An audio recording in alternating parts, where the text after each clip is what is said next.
Pessoal, olá, tudo bem?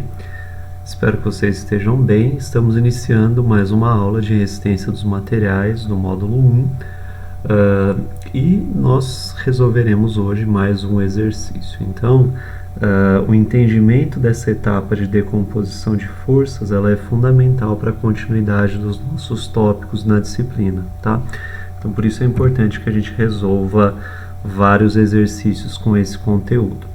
Então, nesse exercício aqui de hoje, a gente vai mais uma vez determinar a intensidade da força resultante atuando aí no meu sistema. Então, esse sisteminha, eu tenho uma força F1, né, que vale 19 newtons, tem uma outra força que é F2, que vale 50 newtons, uma força F3 de 40 newtons e uma força F4 aqui para baixo de 50 newtons de intensidade.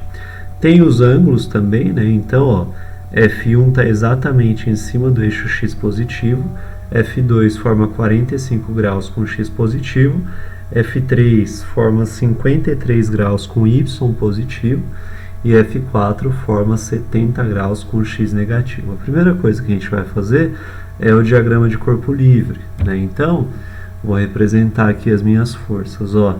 Essa força F1 de 19 newtons, força F2 de 50, força F3 de 40, força F4 de 50 newtons. Coloquei os ângulos aqui também, tá? Então, a partir desse esqueminha, a gente vai fazer a decomposição das forças, né? Eu vou decompor em X, decompor em Y. Se eu quiser fazer a tabelinha, fica mais organizado. Se eu preferir fazer sem a tabelinha, não tem problema. Então, ó, fiz uma tabelinha aqui de 4 colunas. Na primeira coluna eu tenho a força em newtons, na segunda coluna eu tenho o ângulo, que eu chamei de ângulo alfa em graus, na terceira coluna eu tenho a decomposição em x, que é sempre a intensidade da força vezes o cosseno de alfa, e na última coluna eu tenho a decomposição em y, que é sempre a força vezes o seno de alfa, tá?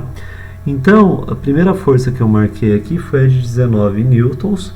Como ela está em cima do eixo x positivo, o ângulo entre ela e o x positivo é zero, né? Então, fica decompondo em x, 19 vezes cosseno de zero é 1, então 1 vezes 19, 19. E a decomposição em y é também 19 vezes agora o seno desse ângulo alfa aqui, então 19 vezes seno de zero. Seno de zero é 0, vezes 19, 0. Próxima força, essa de 50 newtons. Veja que ela forma 45 graus com eixo x positivo. Então, 50 é a força, ângulo 45 graus, para decompor em x, 50 vezes o cosseno de 45, que dá 35,35. Como o cosseno de 45 e seno de 45 tem o mesmo valor, aqui do lado, ó, quando eu vou decompor em y, 50, que é a intensidade da força, vezes o seno de 45, também dá 35,35, tá? Aí tem uma outra força aqui, ó, de 40 newtons e o ângulo, né? Veja, ó, o ângulo entre ela e o eixo x positivo no sentido horário, eu tenho 53 daqui até o y positivo, mais 90 até chegar lá no x positivo, girando meu vetor no sentido horário.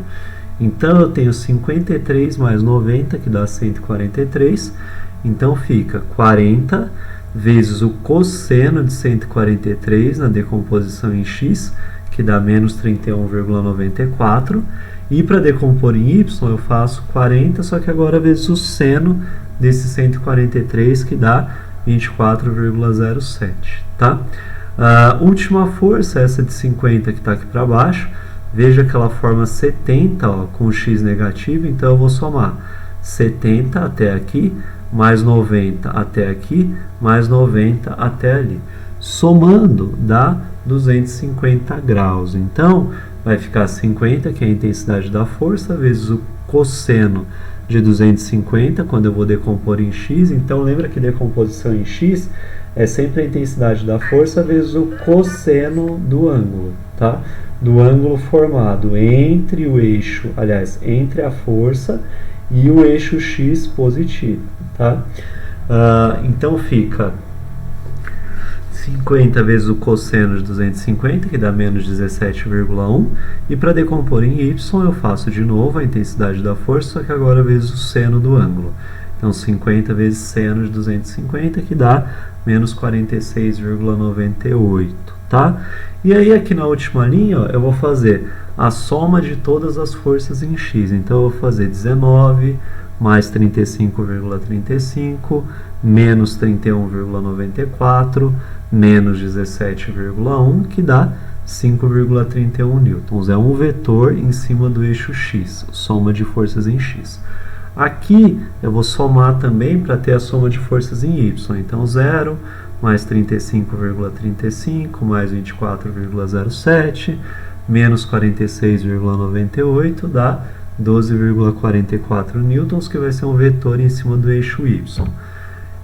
Representei aqui, né? Então, ó, tem o vetor soma de forças em x de 5,31, que está em cima do eixo x, e o vetor soma de forças em y, ele está originalmente aqui, tá?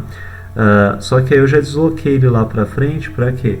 Para conseguir formar o nosso triângulo retângulo. Então, no nosso triângulo retângulo, a gente tem, ó, força resultante, que é a nossa hipotenusa, 5,31, que é o vetor soma de forças em x, que é o nosso cateto adjacente, e soma de forças em y é o nosso cateto oposto ao ângulo alfa, que está aqui fora, mas ele deveria estar aqui, ó. O ângulo alfa está aqui, desculpem. Que é o soma de forças em y no cateto oposto, que vale 12,44 newtons. E aí, agora, para determinar a força resultante, basta eu fazer Pitágoras. Lembra que Pitágoras diz que o quadrado da hipotenusa, ou seja, o quadrado da força resultante, será igual à soma dos quadrados dos dois catetos, né? Então, é a soma do quadrado do 5,31, que é o cateto adjacente, com a soma do quadrado do cateto oposto, que é a soma de forças em y. Então, a soma do quadrado de 12,44. Força resultante ao quadrado, então, é igual à soma dos quadrados dos catetos, mas eu quero a força resultante sem estar elevada ao quadrado aqui. Para isso, eu faço a raiz quadrada do lado de lá, resolvendo com a ajuda da calculadora, eu vou encontrar uma força resultante de 13,53 newtons.